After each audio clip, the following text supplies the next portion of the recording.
Boa noite. 4 criminosos explodiram hoje um caixa eletrônico que fica dentro da Câmara Municipal de São Vicente. O assalto foi na madrugada de hoje. Os bandidos mudaram a posição de uma das câmeras de monitoramento e entraram pelo portão que dá acesso à rua Bento Viana, no Parque Bitaru. O crime aconteceu por volta das 4 horas da manhã. Os assaltantes renderam o guarda municipal que estava na guarita e foram em direção ao caixa eletrônico. Depois de alguns minutos, eles explodiram a máquina. O barulho assustou os vizinhos, que imediatamente chamaram a polícia. Os moradores viram 4 indivíduos com um capuz entrarem em um carro preto. Eles estavam armados com pistolas e um fuzil. Imagens registradas pelo celular mostram o momento da fuga dos criminosos carregando malotes com dinheiro. A ocorrência foi registrada na Polícia Federal em Santos, porque o caixa eletrônico era da Caixa Econômica Federal. O verão com chuvas intensas é a época do ano com maior risco de deslizamentos de terra nos morros de Santos. Para prevenir acidentes, equipes da Defesa Civil já trabalham informando moradores e coordenando obras nos locais de maior risco. No sopé do Morro do José Menino, o trabalho é de desobstrução das canaletas. Muita lama e lixo costumam entupir os sistemas de drenagem, o que pode causar encharcamento do solo e provocar deslizamentos. Já no alto do morro está sendo construída uma escada hidráulica, que além de drenar, também reduz a força com que a água desce. Foi bem aqui que no final de fevereiro aconteceu um deslizamento de terra. Na época, nossa equipe esteve no local e mostrou o cenário de destruição. A capela de São José foi abaixo e até agora não foi reconstruída. Assim como no Morro do José Menino, a Defesa Civil de Santos tem feito obras em todas as áreas que considera de risco. Estas ações são preventivas para o período de chuvas intensas no verão. Atualizando o nosso mapeamento de risco, essa atualização foi feita durante o ano, então nós temos um mapeamento atualizado. A indicação de algumas obras, algumas intervenções para a gente diminuir o risco, né? E também o trabalho de limpeza das encostas, tanto quanto lixo ou sedimentos e folhas que obstruem as drenagens, né? E é muito importante elas estarem livres para que a água possa fluir por esses canais e não infiltre nas encostas. E também conscientização dos moradores para não construir, não desmatar, não cortar encosta, não fazer corte, aterro e conduzir também a água, ter calhas nas suas casas, conduzir a água para o local adequado, não jogar, simplesmente não deixar que a água caia na encosta. Segundo o coordenador da Defesa Civil de Santos, a cidade tem cerca de 5.000 casas em áreas consideradas de risco. Para manter esses moradores informados em tempo real, a Defesa Civil mantém um cadastro e envia mensagens pelo celular informando o estado de alerta. Tendo aqui o telefone celular dos moradores, nós podemos, na época de muita chuva, quando há possibilidade de ocorrência de deslizamentos ou desastres semelhantes, nós emitimos esses alertas antecipados para que as pessoas saiam das suas casas. Os sinais que podem indicar um deslizamento são trincas no solo, né? O surgimento de uma água mais barrenta onde não tinha essa água, a inclinação de árvores ou poste, ou muros que começam a estufar, né? Nós chamamos de ficar mais embarrigados, né? Para monitorar os riscos, a Defesa Civil conta com a tecnologia. Além de sinais de satélite, 22 pluviômetros como esses estão espalhados em áreas estratégicas da cidade. Os aparelhos medem o volume das chuvas. Ao longo do Morro do Marapé, nas áreas consideradas de alto risco, foram instalados 100 sensores que medem qualquer movimentação de terra. E as alterações são enviadas aqui, para o centro de operação, que funciona 24 horas por dia. Por que vocês escolheram o Marapé? Escolhemos o Marapé porque é uma encosta que geograficamente permitia a instalação desses equipamentos, né? Porque ele tem que ter uma central que faz a leitura, né? Um ponto central que faz a leitura desses pontos todos, e também porque ali existem muitos blocos, tem um histórico de rolamentos de blocos rochosos no passado, inclusive a última vítima fatal que houve em Santos foi no Morro do Marapé em 2000, no ano de 2000. Para qualquer ocorrência, o telefone da Defesa Civil de Santos é o 199. O Ministério do Trabalho realizou hoje a Operação Porto Seguro no Brasil. Em Santos, auditores fiscais visitaram terminais do porto para avaliar as condições de saúde, segurança e carga horária dos funcionários.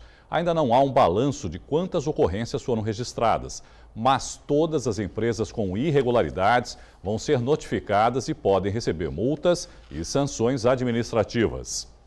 A greve dos bancários completa 30 dias amanhã. Segundo o sindicato, a adesão ao movimento cresceu e 95% das agências em Santos estão fechadas. Nas demais cidades da Baixada Santista, esse índice é de 75%. A região possui 4.200 bancários. Esta já é a maior paralisação da categoria nos últimos 12 anos. O grupo reivindica um reajuste salarial de 14,78%, além de melhores condições de trabalho. A Federação Nacional dos Bancos ampliou a proposta de abono para R$ 3.500 a ser pago em até 10 dias após a assinatura do acordo, mas mantém o aumento salarial em 7%. Preciosas informações da evolução da cidade de Santos desde seu nascimento num pequeno povoado até o início do século XX. Que fatores e fatos que culminaram na fundação do Santos Futebol Clube no entardecer do dia 14 de abril de 1912 e todo o processo de aquisição do terreno e construção do Estádio Urbano Caldeira estão no livro O Nascimento de um Gigante. E sobre a obra eu converso agora com o autor, o professor de História Gabriel Davi Perim. Professor, boa noite. Boa noite. Bem-vindo mais uma vez aqui no Caderno Regional. O livro foi uma tese de conclusão de curso, professor? Sim, Irineu, boa noite a você, boa noite aos amigos da Santa Cecília. Foi sim o trabalho de conclusão de curso do curso de História. Uhum. Quais as curiosidades que dá para... Eu imagino são inúmeras, né, as curiosidades, porque é um período grande também da história, né? Desde o surgimento do clube, né, do Santos, até o início da obra do Estádio Urbano Caldeira. Que na época era chamada de Praça de Esportes, Praça de Esportes. Praça de Esportes.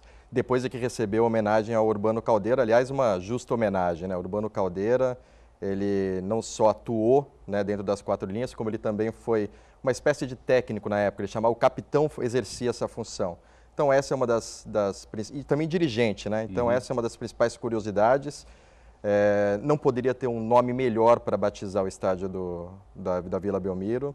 E inúmeras curiosidades, porque a gente fala do crescimento do Santos Futebol Clube, da inauguração dessa praça de esporte, num período em que a cidade também se desenvolvia, né? Então a gente está falando do início do século XX, quando os primeiros clubes de Santos surgem, quando o futebol é um esporte recém-introduzido no Brasil. Então isso também, para quem gosta de história, e não só o santista, vai encontrar bastante curiosidade. Como que era a área naquela época, Gabriel? Porque hoje, obviamente, é uma área totalmente urbanizada, está dentro do contexto, mas sim, eu imagino era afastado da área mais urbanizada. Exatamente. Era Vila Operária, mas ainda na época ela ganha o nome de Vila Belmiro, em homenagem ao prefeito da época. Naquela época se fazia homenagem, inclusive, em vida. E Santos se desenvolvia em direção à orla, né? Então, no início do século XX... As pessoas precisam entender isso, né? A cidade nasce, na verdade, do centro para a orla, né? Ao contrário do que muita gente possa imaginar. E isso só foi possível com as obras de urbanização e saneamento feitas pelo Saturnino de Brito, né? Os canais, né? Os canais de Santos. Então, nessa primeira década do século XX, foi possível resolver esse grave problema que a cidade tinha, e a partir daí, então, a cidade cresce em direção ao Macuco, em direção à Vila Matias, depois a Vila Operária, que depois vai receber o nome de Vila Belmiro. E essa era uma questão importante, porque na hora de se escolher um terreno para construir a Praça de Esportes, algumas coisas que hoje a gente não leva em conta, na época era essencial, onde ficava o ponto de bonde, se havia já o saneamento básico, né? Enfim, rede de esgoto. Então, isso tudo, inclusive o livro tem esses anexos, né? A parte do contrato que foi elaborado a Vila Belmiro, exatamente em que lugar que ficaria o vestiário, se ali teria ponto ou não de esgoto. Houve um estudo, então, quer dizer, não foi uma coisa aleatória. Olha, nós temos um terreno vazio ali em determinado lugar e vamos fazer a praça lá. Não, houve um planejamento nesse caso. Tanto é que eles levantaram alguns outros terrenos em questão, um deles, um dos que estava mais próximo de se fechar, onde é hoje a Beneficência Portuguesa, ali em frente ao Canal 2. Sim. Mas eles tinham um certo problema, porque ali existiam alguns intrusos, né, que eles chamavam, né, algumas moradias, e aí teria que ter ação de desapropriação, isso poderia levar um certo tempo. E que não era muito distante, né, na época. Não, era praticamente atravessando, né, de um lado ao outro do canal. O canal ali.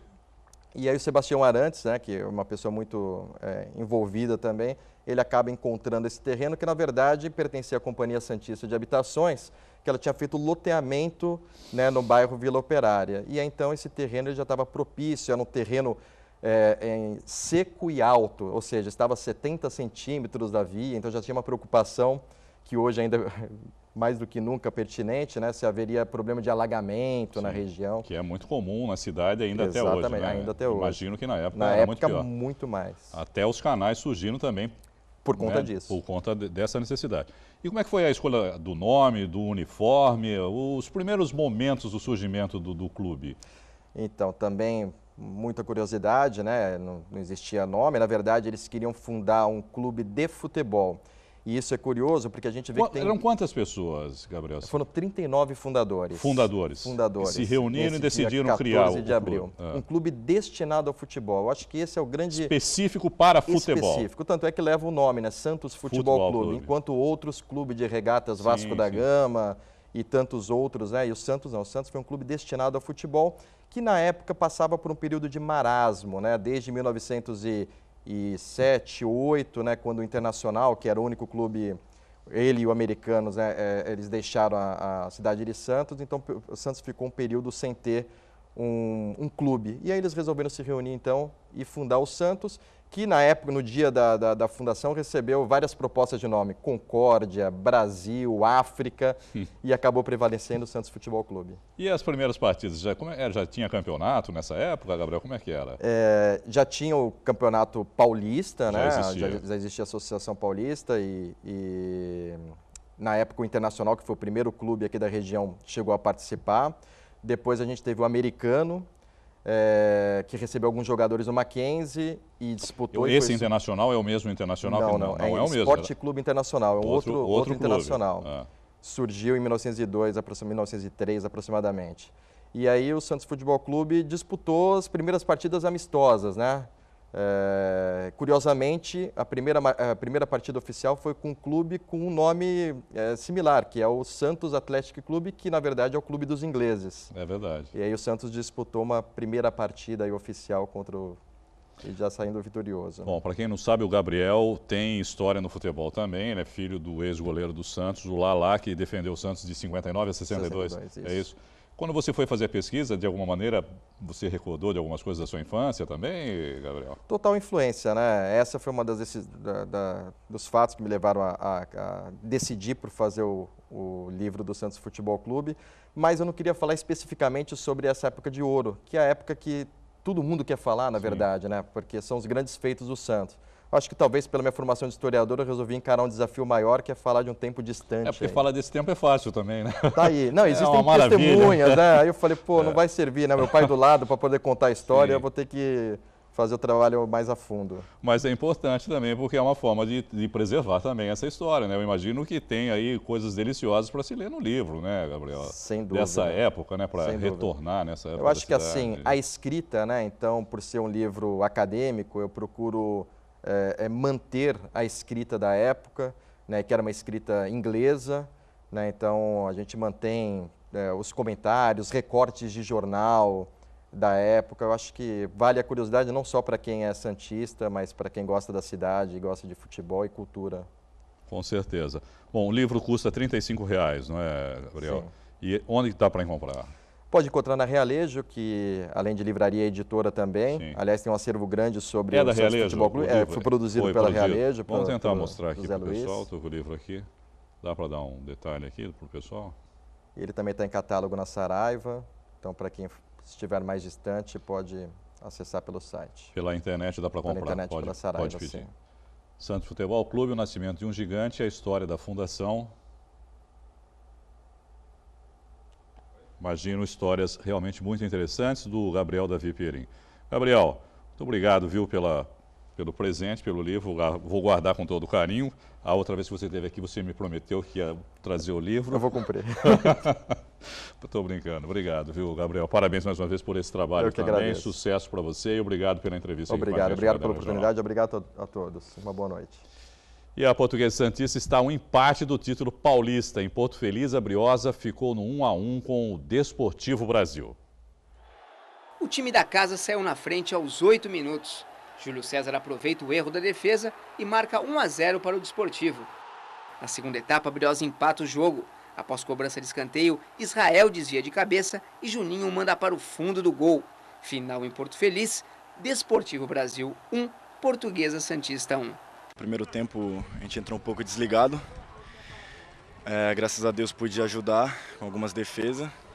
E no segundo tempo o professor conversou com a gente ali, orientou bastante. E no segundo tempo foi um jogo totalmente diferente.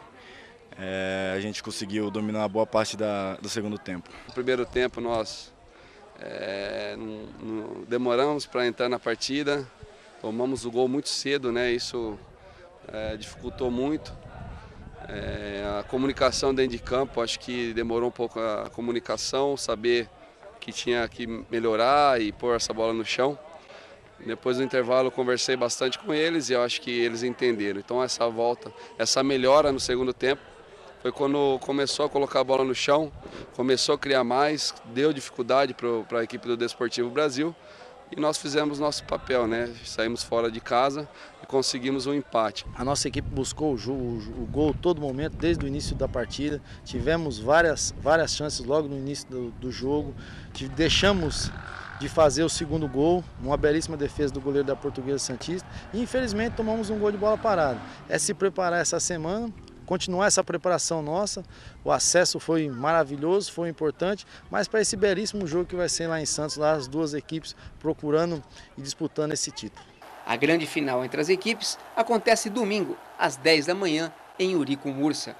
Não tem nada a ganho, temos a vantagem, temos que saber explorar isso, mas creio que o jogo vai ser muito duro lá, a equipe deles bem qualificada também. Espero que a gente saia vencedor. Vai ser uma festa, eu acho, né? Pelo que nós apresentamos aqui hoje, infelizmente não saímos com a vitória que nós merecíamos, né? Eu acho que com certeza nós vamos levantar lá o caneco domingo que vem. Hoje é dia de São Francisco de Assis. No Santuário do Valongo, em Santos, foram celebradas missas e teve também bênção aos animais. A missa no Santuário do Valongo foi especial hoje. A celebração foi para comemorar o dia de São Francisco de Assis, considerado santo protetor dos animais. Quem foi ao local ainda pôde conferir uma exposição que retrata o amor de São Francisco pela natureza. Hoje é o dia da ecologia, hoje é o dia dos animais, hoje é um dia do qual nós queremos reviver aquele que está vivo entre nós. Um homem de Deus, um homem que viveu o Evangelho vivo, ele foi o Evangelho vivo, é o Francisco, lá da Itália, de uma cidadezinha de Assis, que se espalhou pelo mundo e hoje tão amado. O que nós podemos ver é uma exposição muito simples, do jeito franciscano. Temos aqui imagens esculpidas em madeira, feita em barro, feita em pedra, em argila, em resina, para mostrar que este santo realmente continua vivo, continua presente e continua sendo amado por todos. Devotos do santo levaram os animais de estimação ao santuário para receber bênçãos.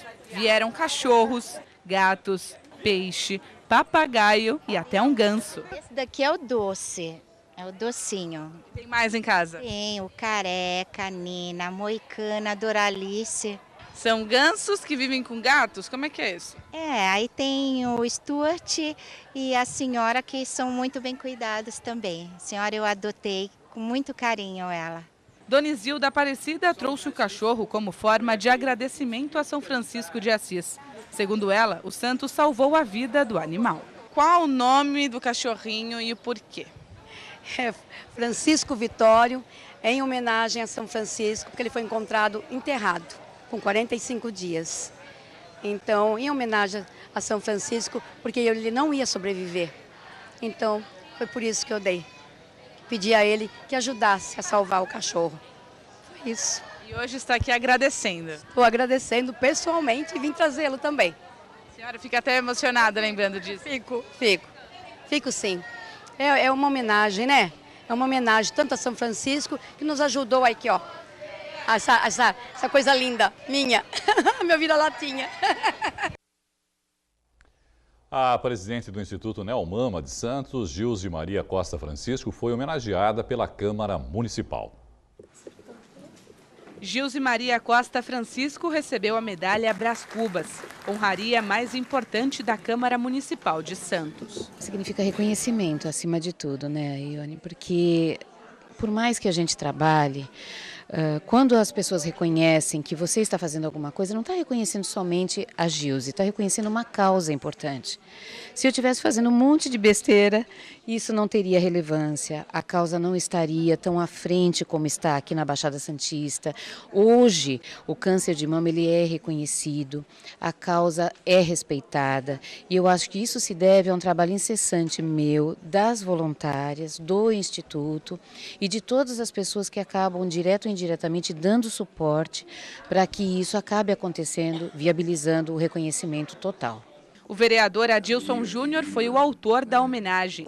Ele destacou as ações da presidente do Instituto Neomama e também presidente da Rede Feminina de Combate ao Câncer do Estado de São Paulo. Uma história de vida como a da Gilze, que conseguiu traduzir a dor, não é? E transformá-la depois em amor em tantas outras mulheres que sofrem ou sofreram, né, também da questão do câncer, como ela sofreu, e poder de alguma forma ajudar essas pessoas, isso já é talvez o maior significado para reconhecer através da medalha Brás Cubas, o reconhecimento da cidade, dessa Câmara, a uma pessoa que consegue e conseguiu fazer um trabalho tão especial. E mais do que isso, não só um trabalho, mas que consegue de fato ressociabilizar, né, consegue trazer para a sociedade pessoas que passaram por um momento difícil e que passam, e acabar vendo que com a força coletiva e com a ajuda coletiva consegue superar com mais facilidade. A Gilze é um anjo na vida da gente.